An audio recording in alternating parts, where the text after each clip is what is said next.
नमस्कार दोस्तों, मैं हूं आपका साथी दीपक पवार और इस मंच पर आपका स्वागत करता हूं। जलियांवाला बाग में जो हमारे लोगों ने कुर्बानी दी उसको तो सारी दुनिया जानती ही है, लेकिन उसी प्रकार की कुर्बानी हरियाणा के रोहनाथ गांव के लोगों ने भी दी, जो हरियाणा के भिवानी जिले में आता है। जी हां जनाब, 1857 की क्रांति के समय अंग्रेजों ने इस पूरे गांव को बागी घोषित कर दिया और 29 मई 1857 को अंग्रेज अधिकारी जनरल कोटलैंड के आदेश पर अंग्रेजों ने इस गांव के चारों तरफ तोपे लगाकर हमला कर दिया और हमारे न जाने कितने सैकड़ों क्रांतिकारी भाइयों को मौत के घाट उतार दिया। इसके साथ साथ इस गांव के सबसे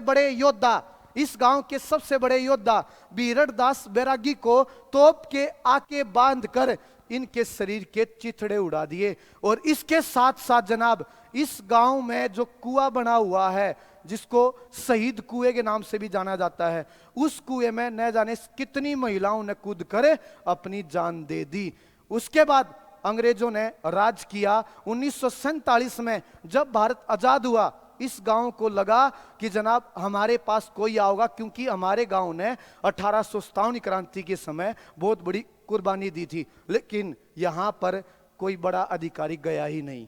इसलिए 1947 से लेकर 2017 तक ऐसा कहते हैं इस गांव में कभी भी तिरंगा झंडा नहीं फहरा गया, क्योंकि इन लोगों का मानना था कि हमने 1857 क्रांति में इतनी कुर्बानी दी और हमारे पास कोई बड़ा अधिकारी नहीं आया, सरकार का कोई बंदा नहीं आया, सरकार नहीं आई हमारे पास, तो ये लोग अपने आप को गुलाम समझते रहे। लेकिन साल 2018 में हरियाणा के मुख्यमंत्री मनोहर लाल खट्टर इस गांव में पहुंचे और इस गांव में पहली बार तिरंगा झंडा फहराया।